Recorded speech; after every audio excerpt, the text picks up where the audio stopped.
Welcome to The Point, a podcast by Apex Benefits and dedicated to employee benefits thought leadership. You can find more episodes for free on iTunes by searching The Point or Apex Benefits. Please rate, review, and subscribe to be the first to know about what we have in store for you. To learn more about Apex Benefits, please visit our website at www.apexbg.com or find us on LinkedIn, Facebook, or Twitter. Let's get to the point together. Welcome back to The Point, Fort Wayne. I'm Kassee, Lamm, Benefits Strategist for Apex Benefits, and today I'm really excited to be speaking with Hackett, Managing Editor of Input Fort Wayne, as well as my colleague Scott Long, Executive Advisor with Apex Benefits. Would you two take a moment and introduce yourselves for our listeners? Yeah, hi, I'm Hackett. Thanks for having me here today. I'm Managing Editor of Input Fort Wayne, like Kassee said. And I'm really excited to tell you a little bit more about our publication and some of our work at Issue Media Group, our parent company. Awesome. And so, yeah, again, this is Scott Long. Kassee, I was thrilled to join the episode here today. Awesome. Well, thanks again for your time today. Kara, let's kick it off by asking you a question. I'm really excited to have you on the podcast today to learn more about Input Fort Wayne and your involvement in the community. Could you start off by telling us a bit about yourself and how you came to be part of the Input Fort Wayne group? Yeah, sure. Thanks so much for having me again. I always love to talk about Input and what we're doing in Fort Wayne right now. It's really exciting to me.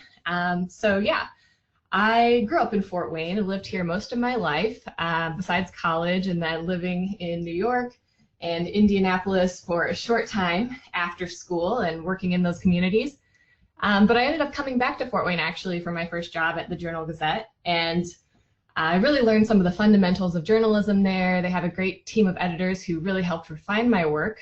And I still draw on a lot of those lessons today, but something I noticed working in traditional news was that there's a lot of challenges that media is facing right now. People like to pin a lot of blame on the media, saying that, there's only negative news out there. And that's part of the reason why is because news budgets are so extremely tight.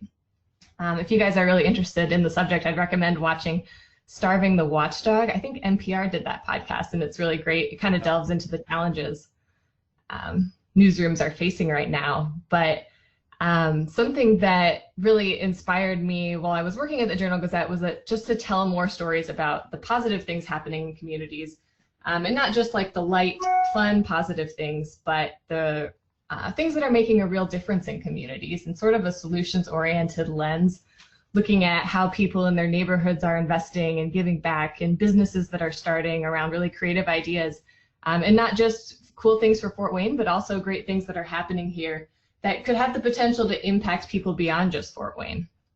So things with national reach. And those were really the stories that I was most interested in telling. And I ended up actually leaving journalism for a couple of years just because it felt like there wasn't a lot of capacity to tell those kind of stories in traditional media. As budgets are shrinking, traditional news organizations have to spend most of their time and energy covering things people need to know, like crime, or tends to be more of the negative stories in communities. So I actually left journalism for a couple of years and then ended up coming back when this company, Issue Media Group, came to town. They're a national organization. They own about 20 publications across the US, and they got started in Detroit about 10 years ago, really under the entire premise that the world doesn't know how great Detroit really is. At the time, there was a lot of negative news coming out in the national media about Detroit. And to be fair, there was a lot of bad stuff happening in Detroit at the time. The city had gone bankrupt, the auto industry had collapsed, the mayor was in jail, as my boss always likes to point out.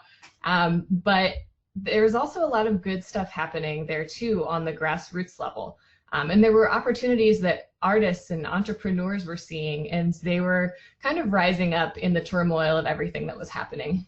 And so as someone who had recently moved back to the area himself, my boss, Brian Boyle, co-founded the company, Issue Media Group there, really to start telling the story of what was actually happening in Detroit on the grassroots street level, sort of from a solutions-oriented lens, looking at ways entrepreneurs and innovators were creating solutions in their community, and kind of really turning the tides there. And since then, they've noticed, Detroit isn't the only city that has image problems in the US, and they aren't the only city that's being underreported on. And so they've really found this niche market, I think, of up and coming places that really deserve more attention in publications like Curbed or, Wired or even the New York Times, but there's obviously not capacity at those national publications to be doing this kind of street level community reporting in places like Fort Wayne. And so Issue Media Group really stepped in to fill that gap and start working with people on a local level to tell stories that matter to them and stories that make them excited to be where they are and proud of where they live and give them some hope for the future. I think during COVID-19, that's something that we're all feeling is, this trudge, you hear about the doom and gloom every day in the news.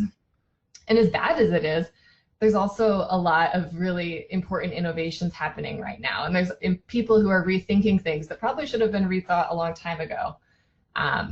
And so I think while it's creating devastation, it's also creating an opportunity for something greater to arise out of that. And that's really what our work at Input Fort Wayne and Issue Media Group is all about. No, I appreciate that. Yeah, the moment, so to speak, is really giving us all not just the opportunity. It's in some cases forcing us to reflect, and I think it's a healthy bit of reflection. So, Kara, I'm curious. As it relates to telling stories and about community and the development of Fort Wayne, I guess as you think about even more specifically about showcasing talent, how do you go about doing that in Northeast Indiana? Yeah, definitely. Well, talent is always a broad word, and so we use it a lot to describe, what we do and who we report about. But talent really ranges, and I think that the most successful ways we found to engage talent are kind of allowing talent to drive the conversation. And sometimes that means sending one of our reporters out to meet with people who are innovating or starting a business firsthand. And other times that means kind of handing talent the microphone to write a blog for us or to even do some community level street reporting. We're hoping to launch a program later this year that will actually hopefully put laptops into reporters' hands, people in Southeast Fort Wayne. It's a really underinvested in part of town. And we're hoping to allow talent there to tell the story themselves from their perspective. Because what we've seen a lot of times is when reporters come in from another part of the city, even within the same city, they don't always understand the culture or how to effectively tell those stories. And it's really important to allow local talent to be the ones who are kind of shaping that narrative for themselves so it feels really authentic and doesn't just feel like someone coming in with an outside lens. But something that we found, when you talk about talent here, I think it's really exciting just to look at the ways that people are doing things on a grassroots level. There was one story that I'll call your attention to that we did, I think it was last year. It was a local guy here who just has a passion for Fort Wayne and a passion for old school Sega video games. Okay. And he, yeah, kind of crazy. He decided to design his own Fort Wayne video game, a trilogy actually, hiring these video programmers from around the world to kind of take Fort Wayne hotspots like Parkview Field and turn them into the backdrop of this really dynamic and fun Sega video game. And so we found out about that project just through relationships and learning about what was happening in the arts community. Someone had connected us to what was happening there. And when we told the story, it was really exciting because it was so unusual and dynamic, and a lot of news organizations in town, even traditional media, really jumped on the story after that. I had reporters emailing me asking, how can we get in touch? How can we tell this guy's story? And something really exciting that eventually came of that was the last time I talked to this source, he said that USA Today had actually reached out to him and said they wanted to do a story on him potentially. So I don't know where everything landed with that, yeah. But it just goes to show what can happen when talent has a platform to share what they're up to, and when a community really rallies around that. And I think it's exciting that people in Fort Wayne could be featured in national publications and be recognized for the work they're doing. Mm-hmm. So hopefully that answered the question. Yeah, it does. Thank you. That's a great example, Kara. And I like how you mentioned that in Detroit, your boss is trying to highlight that people didn't know how great it was.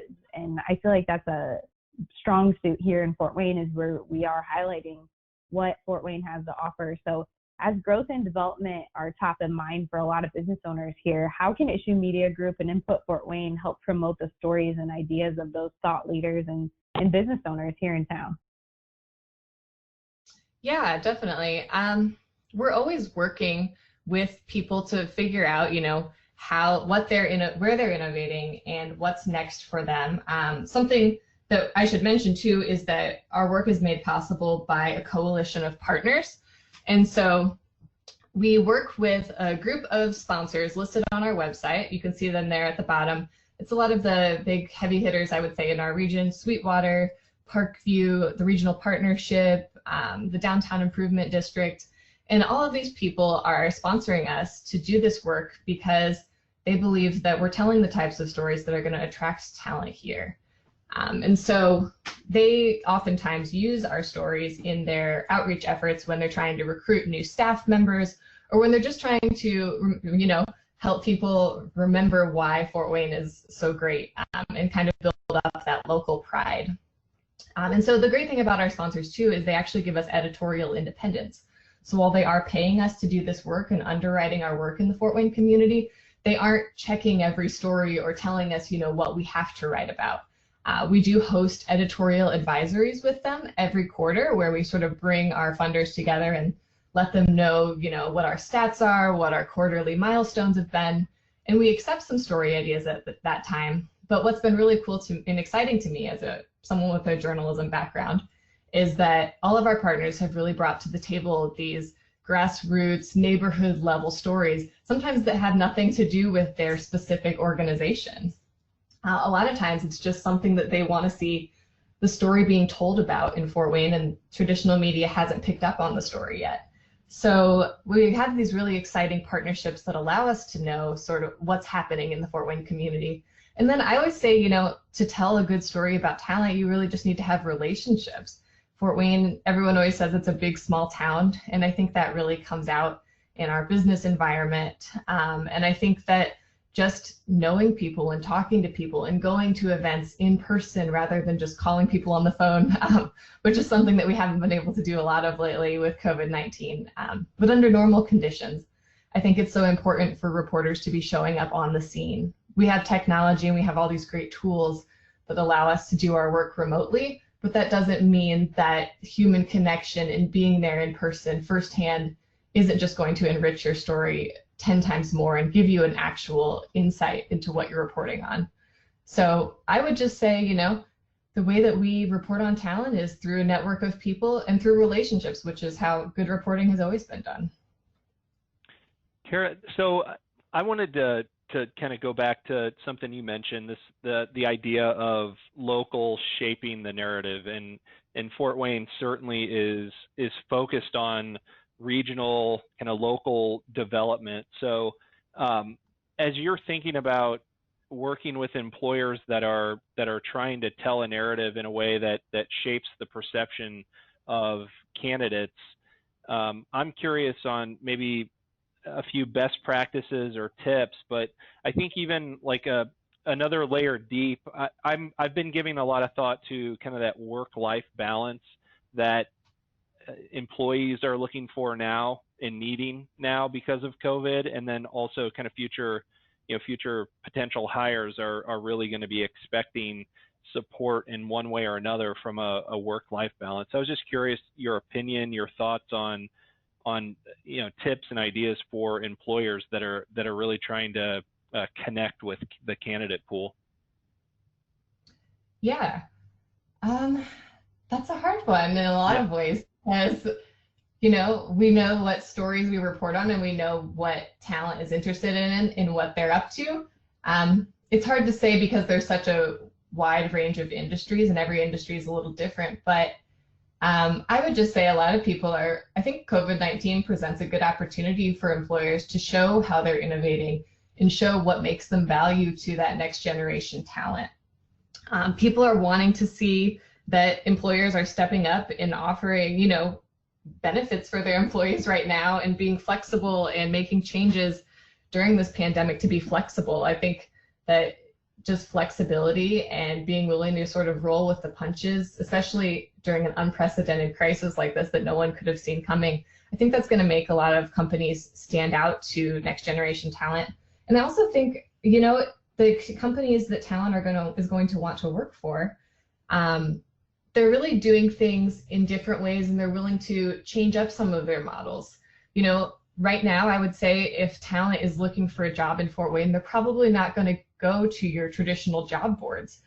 I mean, if you're looking for top talent in any industry, they're definitely going to be looking for your information about your company, probably by Googling you, probably by, you know, using some sort of job recruiter on LinkedIn. Yep. Or utilizing other networks that they have. And a lot of them will probably do a lot of research on your company before they even reach out. And especially on your city. I mean, people are putting quality of life and quality of place really high on their list of priorities when they're looking at new jobs. So I think that talent is really looking for not just your company being an island in and of itself, but sort of how it interacts with everything else in communities. And they're wanting to see, you know, if they moved here and worked for you, could they have a good life while they're here? Are they going to be able to, you know, not just meet their career goals, but also, you know, not give up that quality of life and also have that community of other people like them who are also in that city and place and who are, you know, willing to reach out and hang out and go out for drinks. I think a lot of people just want to know that they're going to find that community when they move somewhere to work. And it's not just going to be about the 9 to 5, but it's also about the 5 to 9, I guess you would say, is that those off hours. Because I think that, you know, work-life balance, when we talk about work-life balance, I almost just like roll my eyes a little bit because I don't really know if there is such a thing. That's right. Yeah. Yeah. So MetLife does an annual benefits trend report, and you know, they got started with the survey before COVID hit, but since COVID has hit, they went back in and surveyed the same population, and one of the top 4 issues that employees are struggling with right now is how to turn it off. You know, how to turn it off and how to create balance. So you nailed it. You know, employees are looking for, and especially candidates that are looking to either relocate to Fort Wayne or to, you know, switch employment. They're really looking for support in those 2 ways. So I appreciate your thoughts. Yeah, for sure. For sure. And I think, you know, something that I've experienced too, I mean, I work remote, my boss is in Detroit. And so we do tend to do a lot of our work under these similar conditions to COVID-19, where we're having a lot of phone calls and, you know, Zoom calls. But something that's been really exciting to me working for this company too is just that you don't necessarily have to choose between work and life all the time. It's like I can set my own schedule and I can work out the hours that best fit, you know, my particular work style. And as long as I get my work done by the end of the week and an issue comes out every single week, there's no problems there. And I think that talent is really looking for that. They're realizing that, you know, that 9 to 5, those 9 to 5 hours don't really fit everyone, and they don't even make sense in a lot of industries. And industries like advertising, you have huge lag times, you know, either you're super busy or you're super dead one week, and maybe it would just better suit companies and employees alike to be a little bit more flexible with their schedules and the way that they do things, and it'll help them hopefully have better results in the long run. Yeah. Well, I definitely would agree with you, Kara, just especially industry specific, like you were mentioning. For some industries, the 9 to 5 hours don't necessarily make sense anymore in today's world. So I definitely appreciate your input on that. Thanks. Yeah, it's just some things I've experienced, you know, throughout my career and seeing some gaps in the system. Well, thanks so much for coming on the Point Fort Wayne and having a chance to talk with us. We really appreciate it. We both know that time is extremely valuable right now, and we just, you know, Kassee and I really appreciate you spending some time, devoting the time to talk with us. Yeah, thanks so much for having me. I always love the opportunity to talk about our work at Input. And I would just encourage everyone, you know, if you haven't heard about us yet, check us out at inputfortwayne.com. And we have a free weekly email newsletter that's made available to you at no cost. So all you have to do is subscribe on our website, and you'll get our stories once a week. Fantastic. We'll make sure that we include those details in the episode description. Great. Thank you so much. I really appreciate your time, Scott and Kassee. Thank you. Thanks, Kara. You can find more episodes for free on iTunes by searching The Point or Apex Benefits. Please rate, review, and subscribe to be the first to know about what we have in store for you. To learn more about Apex Benefits, please visit our website at www.apexbg.com or find us on LinkedIn, Facebook, or Twitter. Let's get to the point together.